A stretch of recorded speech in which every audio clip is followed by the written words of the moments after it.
Bien, hermanos, hoy vamos a considerar un tema, siguiendo el tema principal de nuestra exposición, de la serie que tenemos, de la unión de los creyentes con Cristo, o la unión de los elegidos con Cristo, o de la iglesia con Cristo.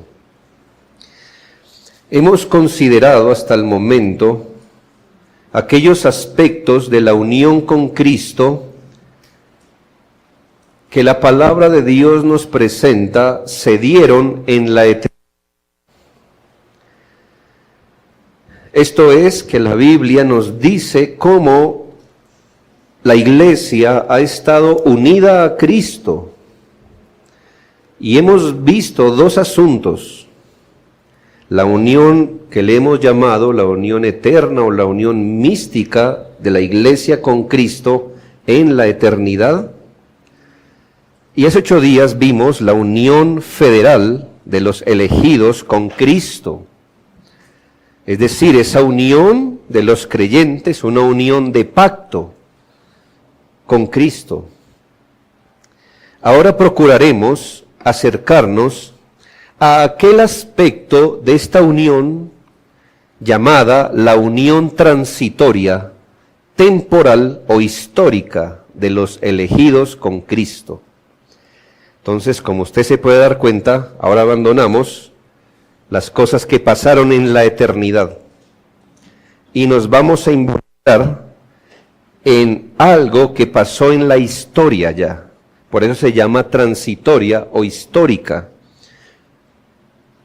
O temporal. Temporal es que se dio en el tiempo. Esa unión que se dio en el tiempo. Esa unión de los elegidos con Cristo. Aquí se señala aquel aspecto de esta unión del Señor con su pueblo, principalmente en lo que ocurrió en su muerte y resurrección. Es como el epicentro, muerte y resurrección. Aunque alrededor de esto vamos a ver otras cosas. La unión transitoria de los creyentes o de la iglesia con Cristo se aprecia en textos como los leídos públicamente, Romanos 6, 4 y 5. Y usted va a notar en qué tiempo de la historia se presentó esta unión con Cristo. Dice, porque somos sepultados juntamente con Él para muerte por el bautismo, a fin de que como Cristo resucitó de los muertos por la gloria del Padre, así también nosotros andemos en vida nueva. Porque si fuimos plantados juntamente con Él en la semejanza de su muerte, así también lo seremos en la de su resurrección.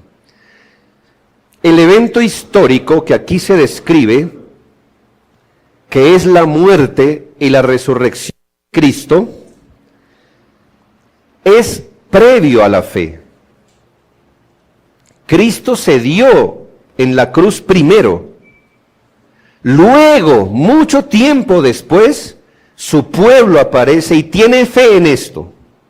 Entonces, lo que quiero describir esta mañana es aquella unión con Cristo que su pueblo tuvo, porque si usted se da cuenta, dice que su pueblo fue juntamente con Él muerto, sepultado, resucitado. La pregunta es, pero su pueblo no existía todavía. ¿Dónde estábamos usted y yo en ese evento? Dice que fuimos a la muerte con el Señor y a la vida con el Señor. Eso es lo que quiero que entendamos. ¿Dónde estaba su pueblo en este momento, cuando Cristo se dio en la cruz? Y por qué eso tiene una repercusión directa con nosotros. Para llegar aquí, muchas cosas han debido pasar. El último sermón lo dejamos en la eternidad, ¿verdad? Muchas cosas han pasado desde la eternidad hasta que Cristo viniera y se diera en la cruz por nuestros pecados. ¿Cómo qué? Creación, caída, creación de todas las cosas, caída del hombre en el pecado, y luego toda esa historia, cuando dice Gálatas 4, 4, 5, y en el cumplimiento del tiempo, cuando Dios envió a su Hijo, nacido de mujer y nacido bajo la ley, para que redimiese a los que estaban bajo la ley, a fin de que recibiéramos la adopción de hijos. Buscando quizás un hilo que pueda unir el entendimiento de este aspecto de la unión con Cristo, hemos visto conceptos fundamentales. Cristo como fiador, Cristo como representante. Ahora, para entender este asunto, quiero que consideremos el concepto de la imputación. No sé cómo le llame, si usted quiere mantener ese nombre en la mente, pero el concepto, sin ese concepto, la Biblia permanece como un libro sellado que usted no puede entender. Si usted no entiende el concepto de la imputación, la Biblia para usted es un librito de consejitos de cómo vivir bien la vida.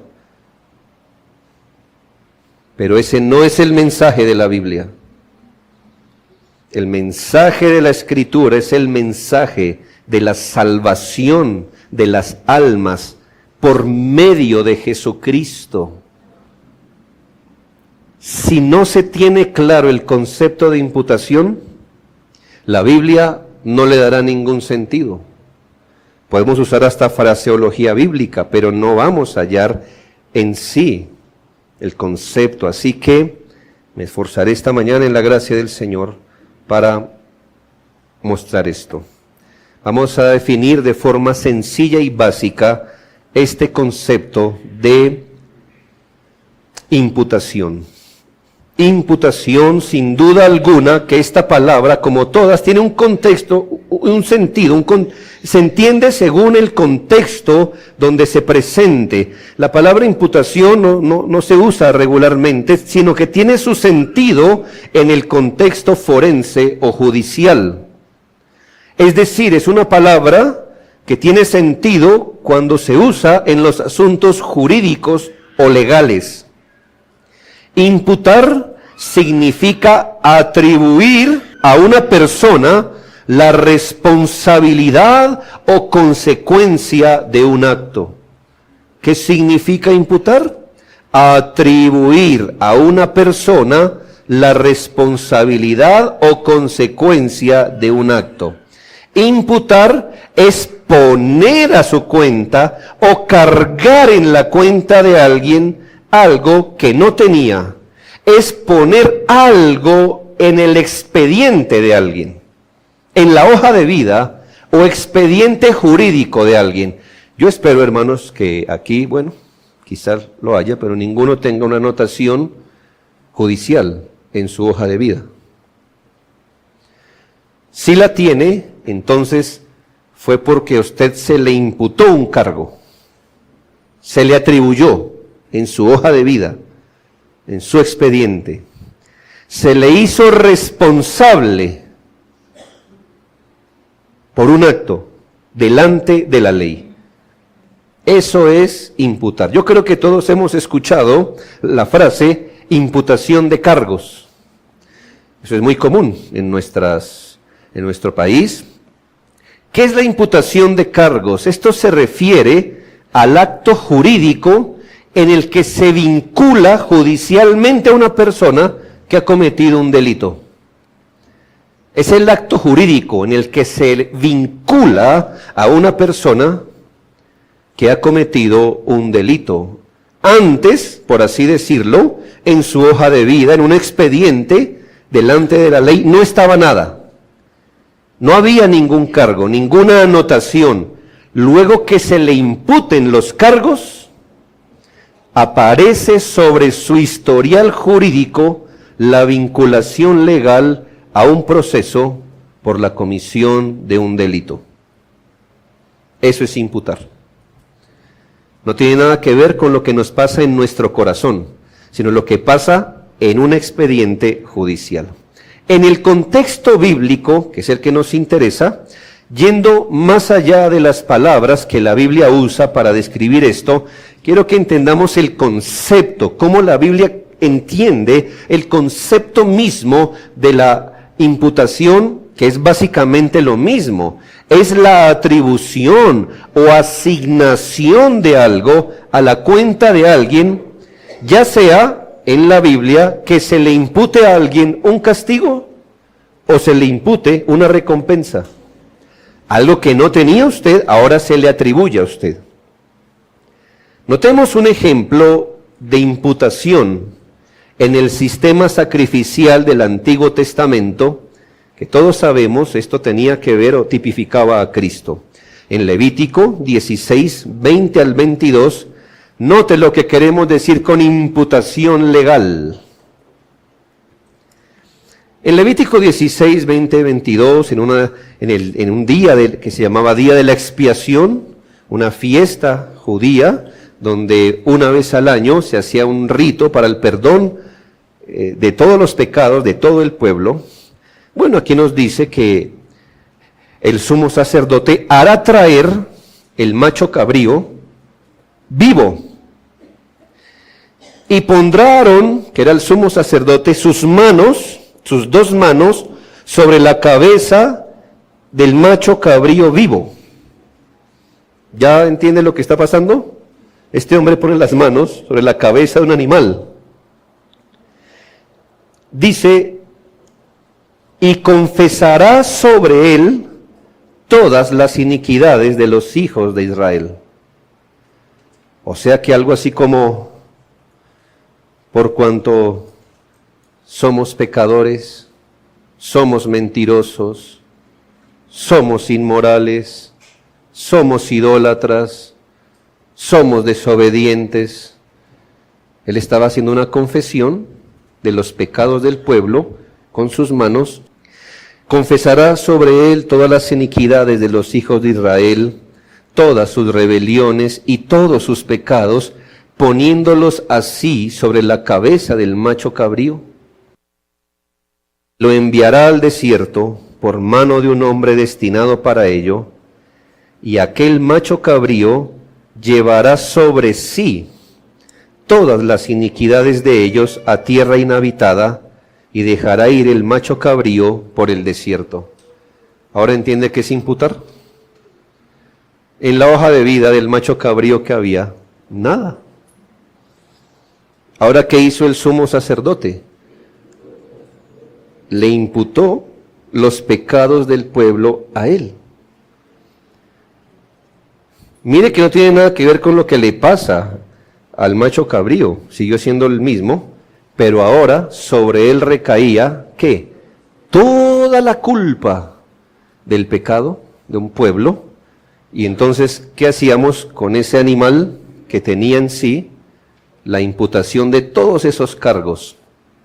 Había que llevarlo a tierra inhabitada. Todo esto era una pedagogía de Dios para hacernos entender algo, ¿verdad?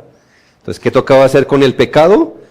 Llevárselo, quitarlo de la vista de Dios, quitarlo de la vista del pueblo. Todo esto era una pedagogía, ¿me hago entender?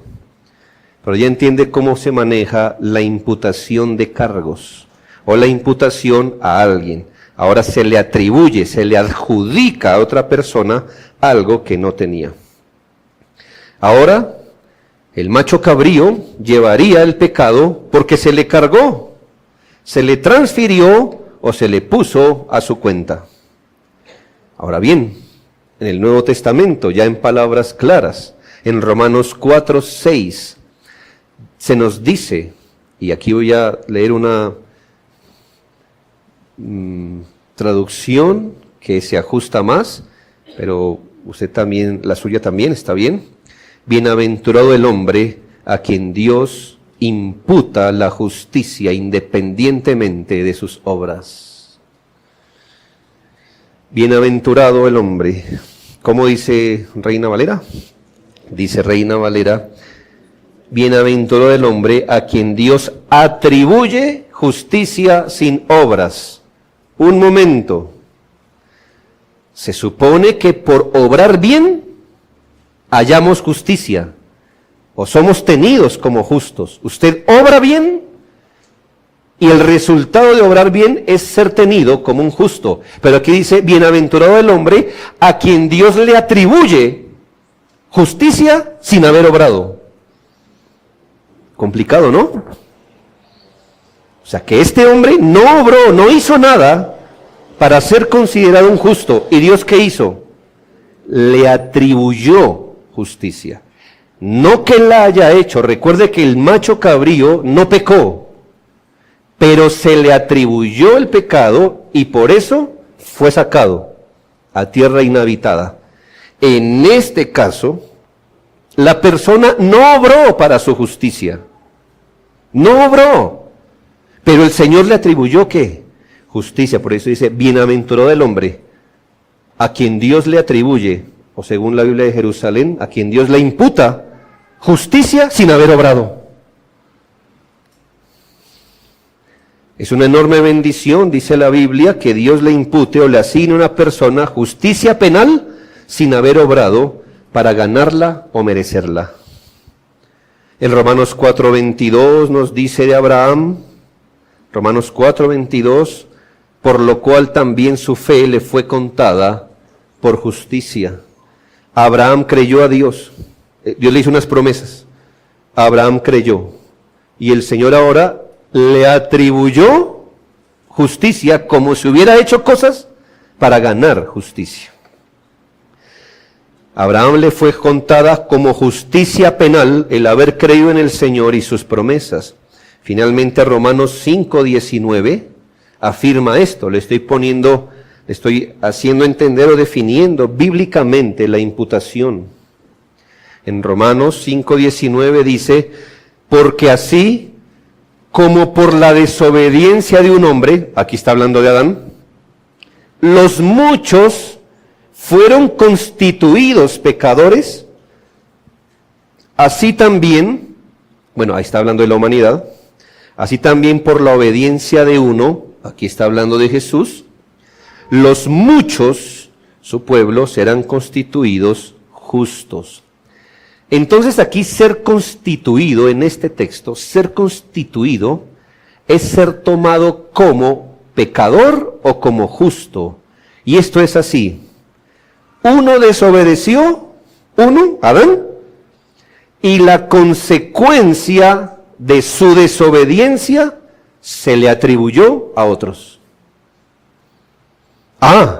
Pero Cristo obedeció y la consecuencia de su obediencia se le atribuyó o se le imputó a otros, y por eso unos quedaron constituidos pecadores y otros fueron constituidos justos. Por eso le decía que, a menos que usted entienda el concepto de la imputación, no le va a hallar ningún sentido a salvación y cómo es que se obtiene, según la Biblia, la salvación de su alma, la salvación del pecado y la justicia que Dios requiere. Por eso tenemos personas procurando hacer buenas obras para ser salvas. Y hacen esfuerzos.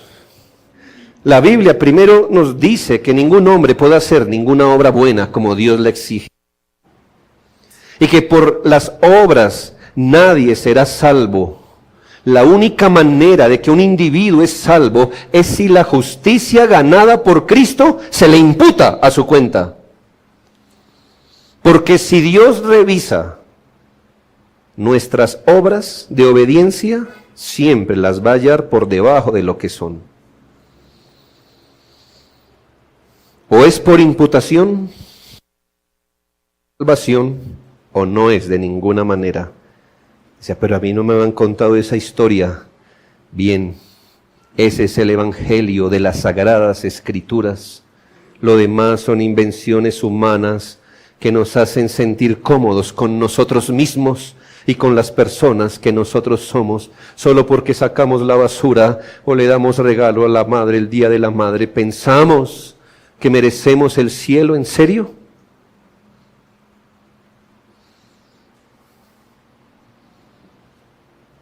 Si Dios no nos ve con una justicia perfecta, no seremos salvos. Y esa justicia perfecta no la hallamos nosotros mismos por nuestras obras. O es imputada o nos perdemos eternamente. Por eso le dije, es una llave para entender la Escritura.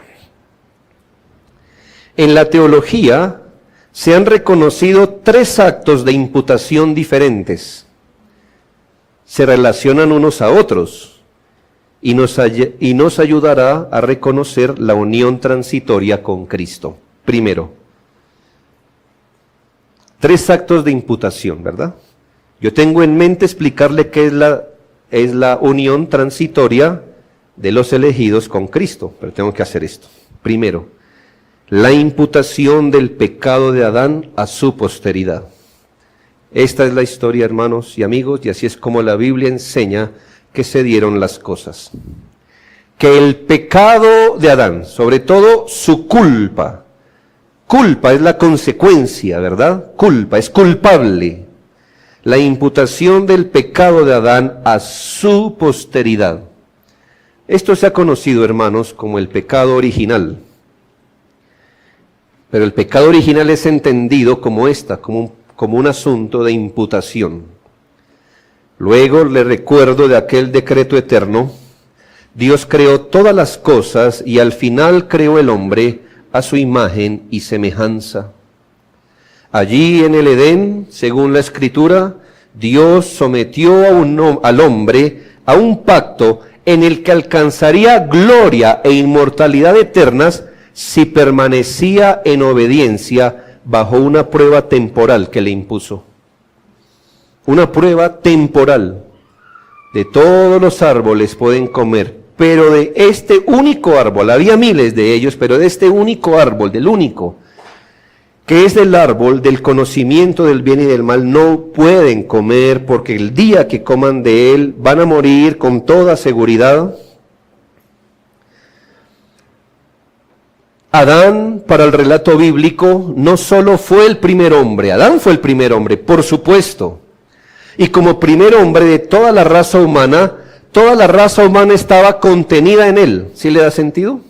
Claro, era la primera semilla de todas las demás personas que habría en el mundo. Adán, para el relato bíblico, no solo fue el primer hombre, sino que para la Escritura, Adán también fue representante de la humanidad bajo esa prueba mencionada. Entonces el punto es este, para hablar las palabras y recogerlas, las que he dicho. Su desempeño bajo este examen le sería imputado a toda su descendencia. Si ve, ellos no estaban ahí. Ellos no estaban en el Edén. Ellos no iban a hacer bien y mal, como el macho cabrío. No hizo ni bien ni mal.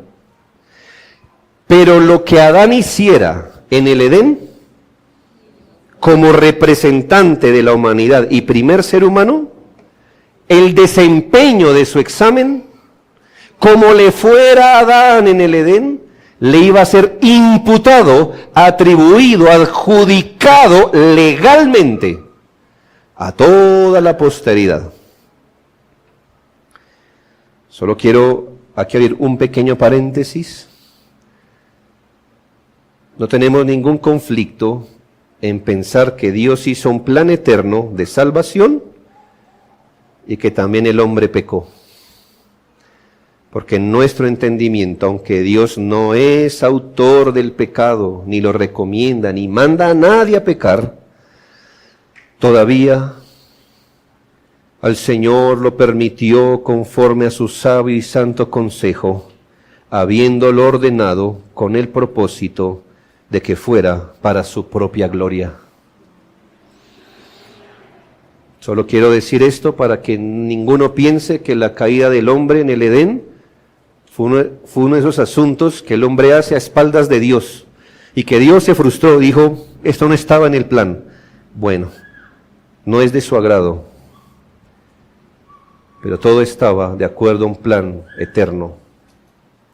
Pero este no es mi punto hoy. El punto principal es que Adán, como representante, desobedeció.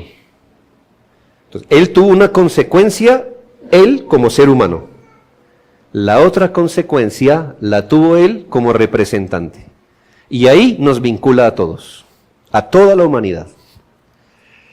El punto que la Biblia nos dice es que la consecuencia penal del pecado de Adán, la consecuencia penal se le va a llamar culpa.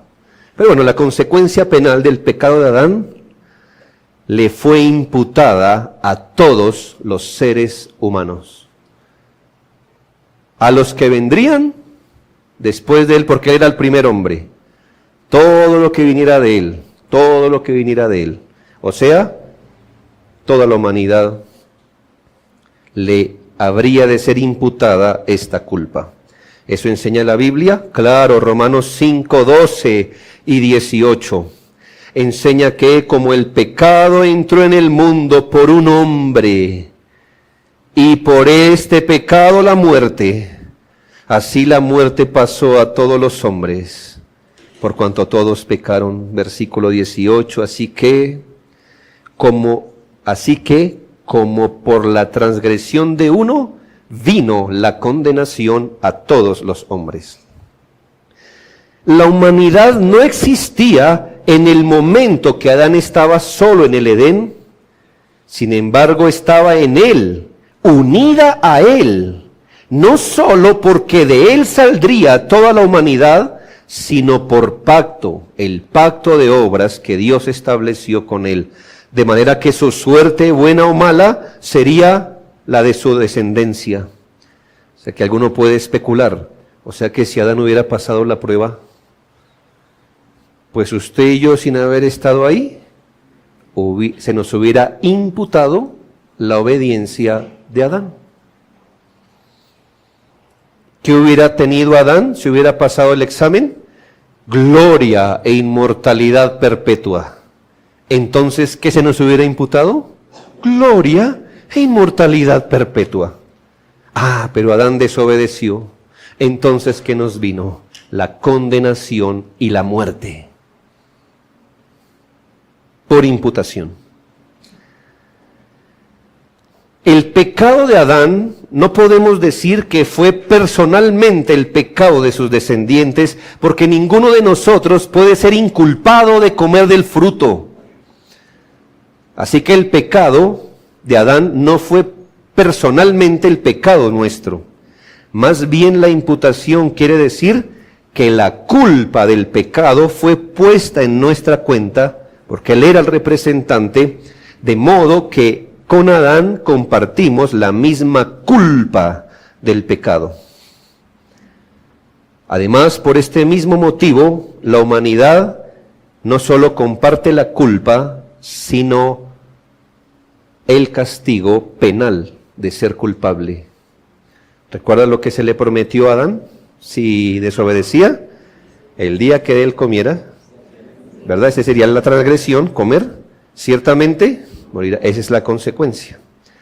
Compartida la culpa con Adán, compartido la consecuencia de Adán. Escuche esto, fundamentalmente, esencialmente, la muerte de todos los hombres no se produce por sus pecados personales. Según Romanos 5, fundamentalmente la muerte de los seres humanos viene por la imputación de la desobediencia de Adán. En el caso de los elegidos de Dios, recuerde que hemos visto algunos que fueron unidos a Cristo mística y federalmente desde la eternidad. Entonces recuerde lo que hemos visto de los elegidos. ¿Cómo están en la eternidad? Están siendo vistos en su fiador. Están siendo vistos en Cristo. Muy bien, perfecto. Pero cuando ellos entran en la historia unidos primeramente a Adán como padre natural y por pacto. Otra vez se lo digo. Los elegidos que en la eternidad estaban siendo vistos en Cristo, estaban siendo vistos en su fiador, cuando ellos entran en la historia, entran por una puerta, entran por Adán. Así que ellos vienen a estar en la historia, no en la eternidad, pero en la historia, históricamente hablando, vienen a estar primeramente unidos a Adán como padre natural y por pacto. Dios quiso que sus elegidos entraran a este mundo como toda criatura en Adán, y luego de la caída de Adán estuvieran retenidos en el Adán caído hasta que fueran sacados de allí por la gracia de la salvación. Ahora quiero hacer otro paréntesis dentro de mi paréntesis, y es advertir. ¿Qué pasó con los elegidos de Dios y creyentes en Dios antes de Cristo? Bueno, aunque vinieron a este mundo en Adán, ellos antes de Cristo creyeron en las promesas, figuras y símbolos, fueron retenidos en esta pedagogía hasta que Cristo viniera. Si estas personas no hubieran creído de esta forma en Cristo, habrían muerto en Adán, y eso significa morir eternamente. Sigo adelante. Le dije que iba a hablar de 3 imputaciones en la Biblia. Y la primera, cómo la Escritura enseña que el pecado de Adán fue imputado a su posteridad, y por eso delante de Dios todo hombre es culpable y muere. No es la única razón, pero es la razón fundamental. Segundo, la imputación de los pecados de su pueblo al Redentor, esto es, a Cristo. Pues note otra vez cómo la Biblia razona. Mucho tiempo después de la creación y la caída, obviamente, esta es la historia bíblica, la humanidad siguió su rumbo, el plan redentor siguió avanzando. En virtud de aquella unión de pacto y representativa, nuestro Señor Jesucristo vino a obrar salvación. Cuando nuestro Señor Jesucristo viene a la historia, empezaron a converger muchas cosas en Él, en Cristo.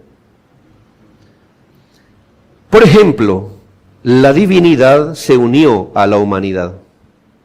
Y por primera vez, para identificarse con nosotros, nuestro Señor Jesucristo empieza a saber qué es ser un humano. Hermanos, ¿qué se siente ser humano? Ni idea, hermanos, porque no hemos sido otra cosa. ¿Me hago entender? Pero aquel que había estado en gloria eterna, solo como Dios, al momento de la encarnación, empieza a saber qué significa ser un humano, con todo lo que eso representa. Un humano dependiente. Allí empezó a crecer en los procesos normales y naturales del crecimiento de un ser humano, en un progreso de conciencia que se iba despertando mientras iba creciendo, en un proceso de entendimiento de la voluntad divina y de Él en medio de la voluntad divina. Esto no le llegó de la noche a la mañana. El Señor creció como todo ser humano y empezaba a entender la voluntad de Dios y a entenderse Él en medio de la voluntad de Dios. Paso a paso, aprender a reconocer y obedecer la voluntad de Dios. Ahora bien, he aquí lo que quiero resaltar.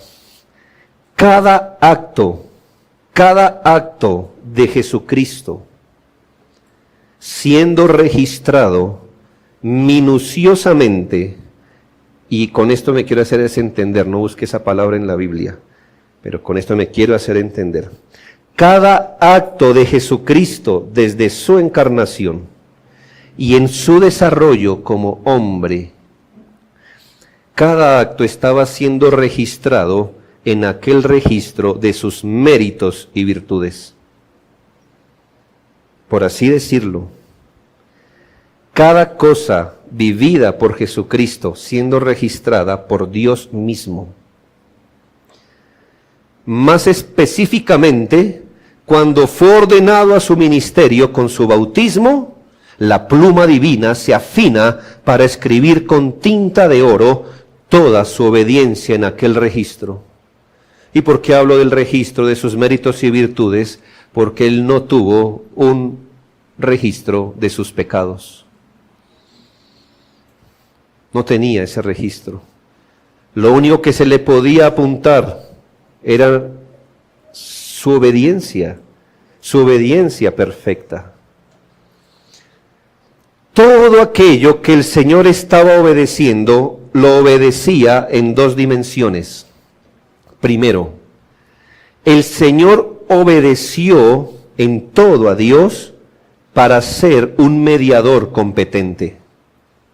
Él vino aquí a ser el mediador de los pecados y no servía un mediador tan pecador como los que iba a salvar. Por eso, cada vez que él obedecía y atinaba a la voluntad de Dios, que fue siempre, lo hacía para él ser un mediador competente, pues quien fuera a pagar por nuestros pecados no podía él mismo ser un pecador. Así que el primer motivo del por qué obedeció perfectamente fue para ser un mediador competente. Eso lo dice Hebreos 7:26.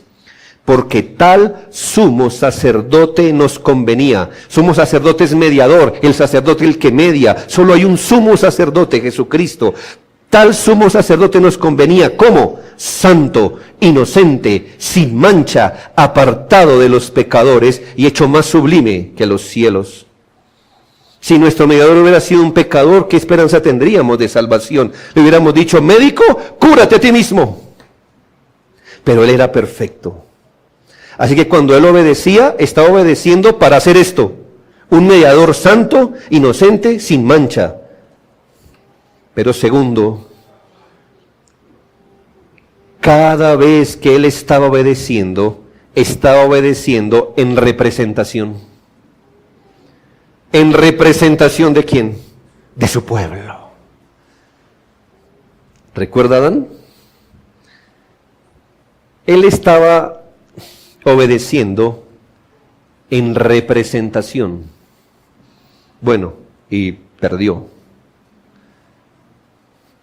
Estaba obedeciendo no solo para él, sino en representación de la raza humana. Y aquí, Jesucristo, en su obediencia, está obedeciendo en representación. Romanos 5:19. Así también, por la obediencia de uno, los muchos serán constituidos justos. ¿Sí nota? Estaba representando a muchos. Tenga eso en cuenta.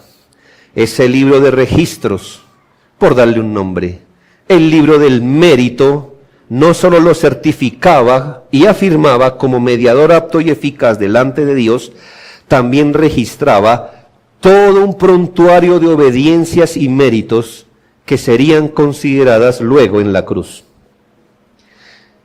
Hermanos, llegó el momento de la cruz para Cristo. Vivió, hermanos, 33 años. 33 años. Es una forma de hacerme entender, por favor.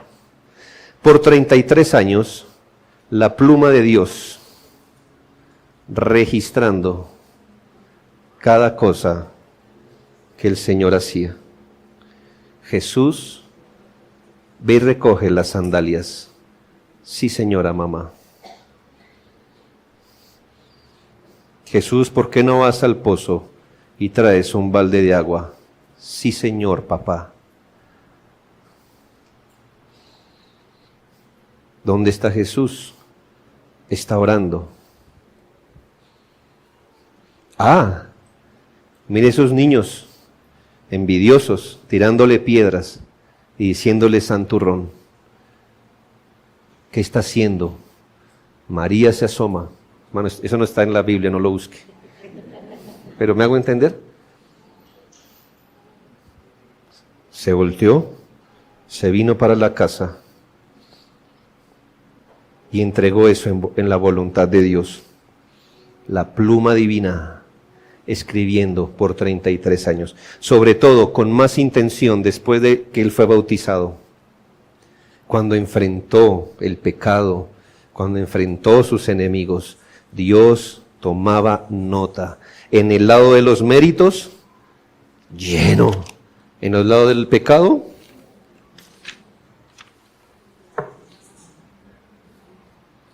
en blanco. Llegó el momento de la cruz. Y allí en la cruz, te recuerdo que el decreto eterno tenía un eje: la sangre del pacto eterno. En la cruz confluyen realidades gloriosas que han venido corriendo. En la cruz, el juez de toda la tierra le acerca un expediente. Me estoy tratando de hacer entenderme.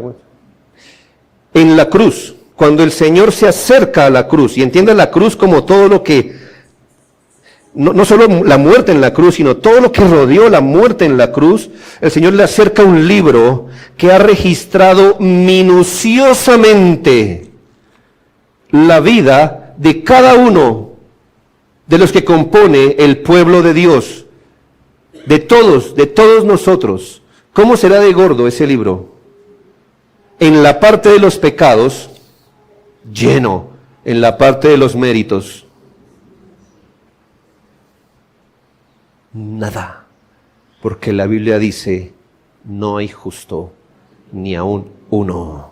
No hay quien haga lo bueno, no hay ni siquiera uno. Y el Señor le acerca ese libro a Cristo. Un libro que ha registrado no solamente la desobediencia imputada, sino todos los pecados de los elegidos. Colosenses 2:4 le llama el acta de los decretos que había contra nosotros, que nos era contraria. Allí en la cruz, entiéndase todos los eventos que acompañaron el sacrificio de Cristo.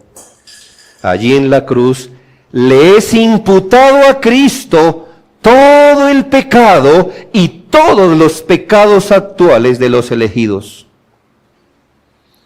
En la cruz le fue imputado, como el macho cabrío, recuerda que no hizo pecado, pero se le imputó. Y allí en la cruz le fue imputado a Cristo todo el pecado, no solamente el que recibieron de Adán, sino los pecados actuales propios de todos los elegidos. Eso no quiere decir que Cristo comparte personalmente los pecados de los hombres, porque Él no pecó por nosotros, sino que la culpa de su pueblo fue puesta en su cuenta. Se le puso en su hoja de vida, se le asignó el archivo de todo su pueblo. Compartida la culpa de su pueblo, compartida la consecuencia. ¿Cuál es la consecuencia del pecado? La muerte. Compartida la culpa con nosotros, imputándosele a Él la culpa, nuestra culpa, o la culpa del pueblo de Dios, se le atribuye también el castigo. Y ya sabe por qué Cristo murió. No murió por buena gente, por decir que nos amáramos, por multiplicar el pan y sanar los enfermos. No murió porque le tenían alguna bronca a algunas personas que los hizo quedar mal. No. Ya sabe por qué murió. Porque estaba cargando en Él ese expediente por imputación del pueblo que Él representó. Lo estaba cargando, y lo estaba cargando no delante de los judíos ni delante de los romanos, lo estaba cargando delante del juez de toda la tierra, de Dios. Cargado del pecado, cargado de la consecuencia.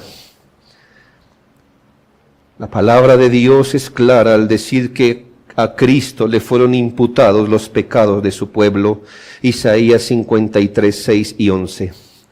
Todos nosotros nos descarriamos como ovejas, cada cual se apartó por su camino, mas Jehová cargó en él el pecado de todos nosotros. ¿Sí? Lo cargó, se lo puso, se lo atribuyó.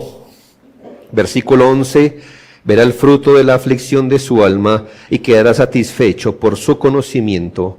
Justificará a mi siervo justo a muchos y llevará las iniquidades de ellos.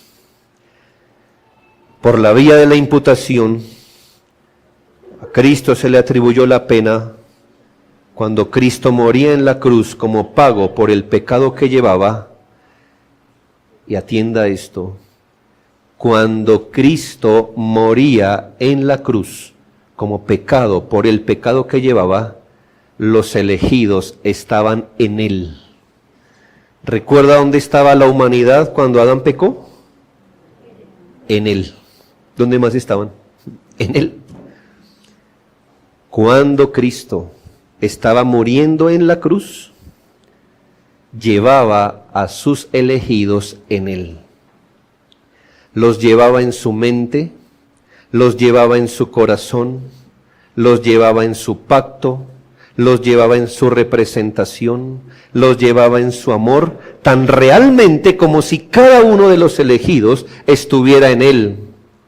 Así como Adán tenía toda la humanidad dentro de sí cuando vivió y pecó, Cristo llevaba a todos sus elegidos en su seno cuando vivió justamente y cuando murió en la cruz y satisfizo la justicia de Dios. Cuando Cristo murió en ese único evento histórico, una vez y para siempre, su pueblo murió con él porque estaba en él cuando él murió. Murió en él, murió con él. Y el pecado murió como un elemento condenatorio para ellos. Así, hermanos y amigos, podemos ubicar lo que le pasó a Cristo por la vía de la imputación de los pecados de ellos y donde estaba su pueblo elegido y lo que les aconteció a ellos en virtud de la muerte de Cristo. Y finalizo con esto. Tercero, la imputación de la justicia de Cristo a su pueblo. Que vimos al comienzo, cómo el pecado de Adán le fue imputado a toda la humanidad. Lo segundo, cómo los pecados de los elegidos le fueron imputados a Cristo y por eso murió. Tercero, considere ahora la imputación de la justicia de Cristo a su pueblo. Se puede decir esto también, hermanos, como una forma de expresar para entender estas cosas. Se puede decir que el Señor Jesús se acercó a la cruz y delante del Padre con el registro de sus propios méritos. Así que en la cruz el Señor va con el registro, ¿se acuerda la pluma de oro? Escribiendo todo de Cristo. Él tiene ese libro de sus propios méritos, donde en la parte del pecado no hay nada, solo méritos, solo virtudes. Él se acerca a la cruz con el registro de sus méritos, todas ellas perfectas en grado sumo. Mientras que a él se le imputaron los pecados de su pueblo, también a ellos les estaba siendo imputada los méritos y justicia de Cristo. Así como Cristo no pecó, sino ellos, pero a él se le imputó los pecados de ellos, así ellos no atinaron a nada, no hay justo ni a un uno, todos pecaron. Pero Cristo tomó su registro y se lo puso, se lo atribuyó a su pueblo elegido. La justicia, méritos y logros de Cristo le fueron imputados a la cuenta o expediente de los elegidos, de tal manera que por su muerte ellos son indultados. No quiere decir que el pueblo de Cristo es hecho personalmente santo o interiormente justo. Después hablamos de esa obra. Lo que quiere decir es que la justicia perfecta de Jesucristo es puesta en la cuenta de ellos, de modo que ellos tienen derecho a todas las recompensas de una justicia perfecta. Por la cruz, no solo Dios ya no les imputa el pecado a sus elegidos, sino que les imputa todo el resultado del mérito de Cristo a ellos. Por eso dice la Biblia, bienaventurado el hombre al que Dios le imputa justicia sin que él obre. Porque si fuera por lo que obramos, condenación. Tiene que ser o justicia imputada o no hay salvación. La obediencia y los méritos de Cristo se le pone a la cuenta de ellos, de manera que Dios mira dos cosas, su obediencia y la consecuencia de esta obediencia. Cuando mira su obediencia, como su pueblo ahora tiene un expediente perfecto, ellos son hallados justos por imputación. Su pueblo ahora es visto como justo por imputación. Y al ser hallados justos por imputación, ¿qué consecuencia? Si la paga del pecado es muerte, ¿cuál será la paga de la justicia? La vida y la gloria eternas. ¿Ya tienen justicia? Ya tienen la recompensa. ¿Tenían la culpa? Tenían la consecuencia, la muerte. Ahora tienen la justicia, ahora tienen la vida. Al habérseles imputado el resultado de la muerte de Cristo, ellos ya no pueden pagar con sus vidas por el pecado. Allí no para todo, el Señor murió y resucitó. Y esa resurrección o su resultado también les fue dado a ellos. Romanos 4:25, el cual fue entregado por nuestras transgresiones y resucitado para nuestra justificación. La resurrección tiene este aspecto, que fue un certificado de que Dios recibió su obra en la cruz, perfecto, pero también gracias a que Él llevaba a sus elegidos en Él, que mística y federalmente fueron unidos a Él, ya que transitoriamente Él ya había muerto por ellos, virtualmente ellos resucitan con Él. Romanos 6:5. Porque si fuimos plantados juntamente con Él en la semejanza de su muerte, así también lo seremos en la de su resurrección. Versículos 8 al 11. Si morimos con Cristo, creemos también que también viviremos con Él, sabiendo que Cristo, habiendo resucitado de los muertos, ya no muere, la muerte no se enseñorea más de Él. Porque en cuanto murió al pecado, murió una vez por todas, mas en cuanto vive para Dios vive, así también vosotros, considerados muertos al pecado, pero vivos para Dios en Cristo Jesús, Señor nuestro. ¿Por qué tenemos vida nueva? Porque Él resucitó, y eso fue puesto también en nuestra cuenta. Entonces, la obediencia de Cristo es la base de que luego se les impute a los elegidos su perfecta obediencia. Su muerte en sustitución es la base para que a los elegidos se les impute justificación, y la resurrección de Cristo es la base para que operen los elegidos la vida nueva. Dos conclusiones. La primera, cuando el apóstol Pablo en Romanos enseña la imputación del pecado de Adán, tiene un gran propósito. Y no es simplemente enseñarnos de dónde viene el pecado. Cuando Pablo en Romanos 5 nos enseña la imputación, lo que pasó con Adán y la posteridad, esto del pecado original, no lo hace simplemente para enterarnos de dónde viene el pecado y por qué todos los seres humanos morimos, ni tampoco para mostrar por qué somos contados como pecadores. El propósito principal del apóstol Pablo al mostrarnos la imputación es mostrarnos de qué manera los hombres son liberados del pecado y de la muerte por otra imputación. Ese es su punto. Al enseñarnos lo que pasó en Adán, lo que tenía en mente era enseñarnos que somos condenados por imputación y que si hay alguna posibilidad de salvación, es solo por la imputación de la justicia de Cristo.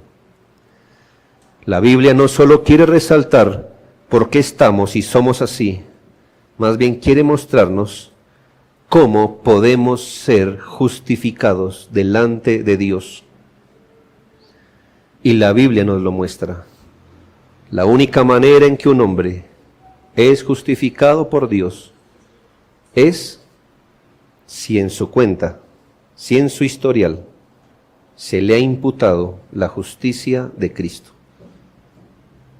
Es lo único que Dios quiere ver. Perfecto o nada. Y perfecto, Jesucristo solamente. No se engañe, no nos engañemos. Dios no califica por promedio a nadie. No hay tal balanza de buenas obras y malas obras y que si una pesa más que otra. Y aun si existiera, eso no sería una buena noticia para nosotros. Aun si existiera esa balanza, sería solo para mostrarnos la desigualdad que hay. La salvación no viene por intentarlo, por obrar. No quiere decir que obrar bien está mal, está bien. Es mejor que obre bien que obre mal. Lo que le quiero decir es que la salvación del alma es más compleja que eso y viene por otra imputación. O Dios nos encuentra detrás de una justicia perfecta como la de Cristo, o nos ve tal y cual somos en nuestra propia justicia. O nos encuentra en Cristo, o nos encuentra en Adán. Ambos tienen su historial, y con su historial su consecuencia. Yo le animo a buscar ser hallado en Cristo, no abrazándose a su propia justicia, que viene por la obediencia, sino abrazado a la justicia de Cristo, el único que obró perfectamente. Que por medio del arrepentimiento de sus pecados pueda aceptar lo que usted ya sabe y lo que su conciencia grita, que usted bueno no es. No es bueno ni siquiera para los que lo conocen, por favor. Que nos aguantan es otra cosa, que nos soportan. Pero eso que usted le llama defectos no es más que pecados. Es mejor aceptarlo. Por las buenas obras nadie ha ido al cielo, aun si se pudiera, nadie. Porque Dios solo estableció una manera de ser salvo. Arrepiéntase de sus pecados y crea en la justicia perfecta de Cristo y abrácese a ello con toda la fe. Debe creer que Cristo vivió perfectamente y murió en la cruz por los pecados de otros. Lo segundo, quiero que advierta que muchas cosas pasaron antes de nosotros en nuestra unión con Cristo. El pueblo de Dios debe estar muy agradecido, nosotros hermanos muy agradecidos, que todas estas cosas hayan pasado antes que nosotros existiéramos. Que fuimos elegidos antes de que todo existiera. Que fuimos unidos a pacto con Cristo antes que todo existiera. Que luego el hombre fue creado y cayó en el pecado antes que existiéramos. Que el Señor nos haya llevado como su pueblo en la cruz y haya asumido nuestro pecado antes que existiéramos, y que ya nos haya dado su justicia antes que existiéramos. No tuvimos fe para que eso pasara, esto pasó, y gracias a eso, un día en nuestra historia, el Señor envió su Espíritu detrás de nosotros, y nos concedió la fe para aferrarnos a ello y ser salvos. Hoy nos gloriamos con el Salmo 32 que afirma: bienaventurado el hombre a quien Jehová no imputa la iniquidad. Bienaventurado el hombre a quien Jehová lo mira y no le imputa su propia iniquidad.